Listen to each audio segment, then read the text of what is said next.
Good morning Banaras. ठीक है भैया, अब यही होगा है ना। सुबह सुबह खुद को पावर ऑन करने की बजाय मोबाइल को ऑन किया जा रहा है। वाह, क्या करें, यही तो टेक्नोलॉजी का असर है। मतलब सूरज भगवान जो इतनी बढ़िया विटामिन भरी रोशनी दे रहे हैं ना, उससे अपनी आंखें नहीं सेकनी है आपको, बल्कि अंधेरे में मोबाइल स्क्रीन की ब्राइटनेस बढ़ाकर आंखों की ऐसी की तैसी कर देनी है। वही तो जमाना अब सोशल होने का नहीं रहा, बल्कि ग्लोबल होने का है और दुनिया को मुट्ठी में करने का है। लेकिन कभी सोचा है बनारस, ऐसा करने के लिए सबसे पहले आपको अपनी हथेलियों को खोलना होगा, बाहों को फैलाना होगा, चारों दिशाओं से उन सभी चीजों को समेटना होगा जो आपको अच्छी लगती हैं, चाहे वो इंसान हो, सामान हो या फिर आपका मान सम्मान। और इसके साथ साथ इस बात का भी ख्याल रखना है कि समय के साथ टेक्नोलॉजी बदल रही है तो मटेरियलिस्टिक चीजों की कोई उम्र नहीं होती। तो फिर वो क्या चीज है जो लॉन्ग लास्टिंग है और उम्र भर आपके साथ रहने वाली है? सोचिए। वेल, स्टूडियो की घड़ी में इस वक्त हो चला है 7:48 और हाल फिलहाल अगले कुछ मिनटों के लिए आपके रेडियो सेट पर आपके साथ रहने वाली है ये बनारसी मीठी, आपकी मीठी कीर्ति, आपकी अपनी वाणी आकाशवाणी पर, जहां शुरू हो चुका है बनारस का number 1 morning show good morning Banaras. तो बनारस, मेरे साथ गुनगुनाते हुए सॉल्व कीजिए लाइफ का puzzle without any hustle. Good morning. Well, गुनगुनाते हुए आ गया है सितंबर मंथ का चौथा गुरुवार। आज की डेट है 22 यानी कि 22 and this is the 265th day of the year 2022 यानी कि 265वां दिन है साल 2022 का। और अब सिर्फ 100 डेज 100 दिन, मात्र 100 दिन बचे हैं नया साल 2023 आने में। तो बनारस, ज्यादा भाव मारे की जरूरत नहीं हो। ये 100 दिन था ना, वही 100 तरह के नोट के तरह हो, जेके जितना भी कस के पकड़ के रखवा ना। हाँ, जाना तो हुआ ना, जरूरत में एक बार एक छुट्टा करेगा ना तो कहाँ हवा हो जाये, सोचते रह जाइबा।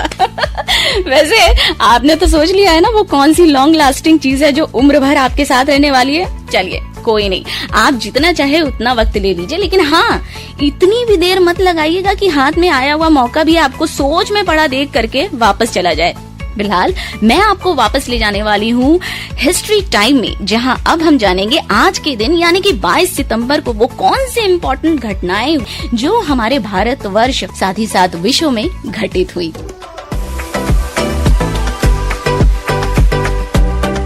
तो आज ही के दिन ईयर 1977 में अमेरिकी फुटबॉल टीम एग्जीबिशन मैच खेलने कोलकाता पहुंची थी। ईयर 1949 की बात करें तो सोवियत संघ ने पहला परमाणु बम का सफलतापूर्वक परीक्षण किया था। अमेरिकी यान सर्वेयर 2 चंद्रमा की सतह से टकराया था ईयर 1966 में आज ही के दिन।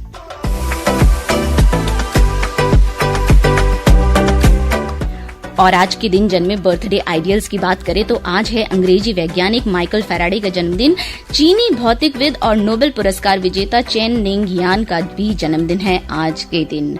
और अब उन लोगों को करते हैं याद जो आज के दिन इस दुनिया को अलविदा कह गए।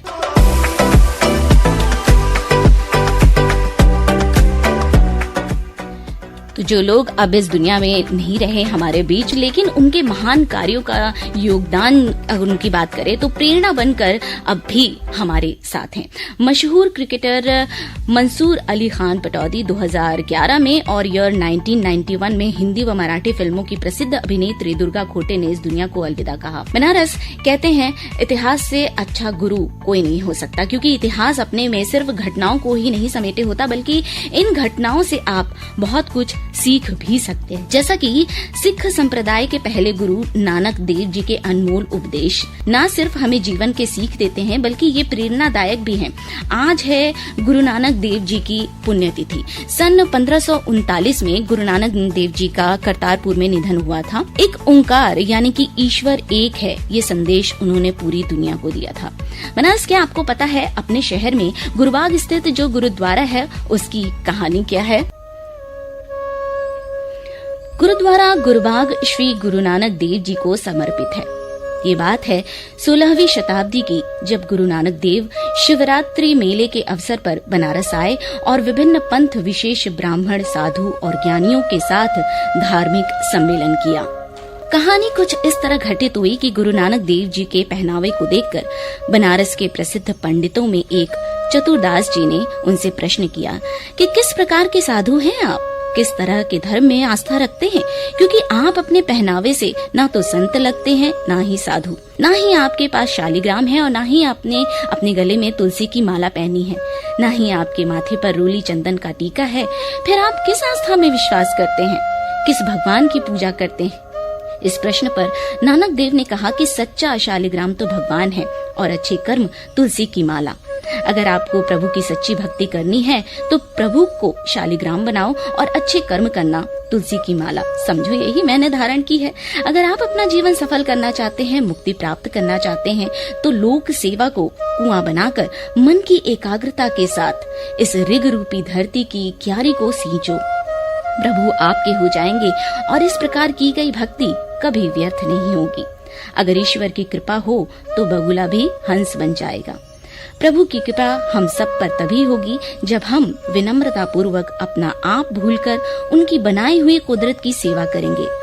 ये बात सुनकर चतुरदास नानक देव के आगे नतमस्तक हो उनकी भक्ति के कायल हो गए और बनारस उन्होंने कहा कि मैं समझ गया आप किस प्रभु को मानते हैं, बल्कि आप तो खुद ही हरि का रूप हैं। जिस बाग में नानक देव ने चतुरदास को उपदेश दिया उसे गुरु का बाग नाम दिया गया। हालांकि अब वो बाग नहीं रहा, लेकिन उस जगह को गुरु बाग का नाम देकर गुरुद्वारा की स्थापना की गई और बनारस में ये जगह आज भी बनारस की पहचान है। बनारस, ये तो बात हुई आज के स्पेशल डे की, और अब वक्त उन खबरों की जिसकी वजह से बनारस आज के टाइम में सुर्खियों में है।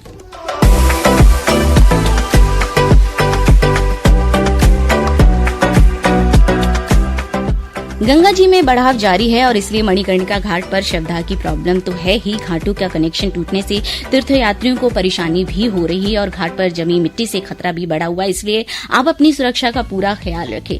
जिस तरह से रामनगर की रामलीला को देखने वाले श्रद्धालुओं की भारी भीड़ के बावजूद लीला का मंचन हो रहा है सफलतापूर्वक, और दर्शक और श्रद्धालु भाव विभोर होकर के इस लीला को देख भी रहे हैं। इस बारिश की वजह से हालांकि लीला स्थल पर जो पानी का जमाव हो गया उससे कुछ भागों को गली का सहारा लेना पड़ रहा है, लेकिन कुल मिला जुला करके सब कुछ बढ़िया है। वैसे बनारस में एक और बढ़िया बात होने वाली है और वो है IIT BHU के खेल के मैदान में भारत और बांग्लादेश के बीच देश का पहला एक दिवसीय अंतर्राष्ट्रीय दिव्यांग क्रिकेट मैच, जो कि 24 सितंबर को होने वाला है। और इस मैत्री कप की जो ट्रॉफी है उसका अनावरण भी हो गया है सारे बांग्लादेशी टीम को, और साथ ही साथ आपको भी स्वागत है।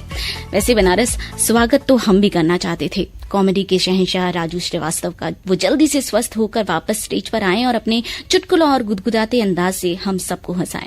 लेकिन वो एक मशहूर डायलॉग है ना कि ये जीवन एक स्टेज है और इंसान कठपुतली है और जिसकी डोर ऊपर वाले के हाथ में है, उसका लिखा कोई नहीं मिटा सकता। कल बुधवार की सुबह राजू श्रीवास्तव हम सबको छोड़कर चले गए, दुनिया को अलविदा कह गए। बनारस रोते हुए आते हैं सब, हंसता हुआ जो जाएगा वो मुकद्दर का सिकंदर कहलाएगा, लेकिन जाने के साथ जो लोगों को हंसा कर जाएगा, लोगों के जीवन में हंसी के उजाले बिखेर कर जाएगा, वो राजू श्रीवास्तव कहलाएगा।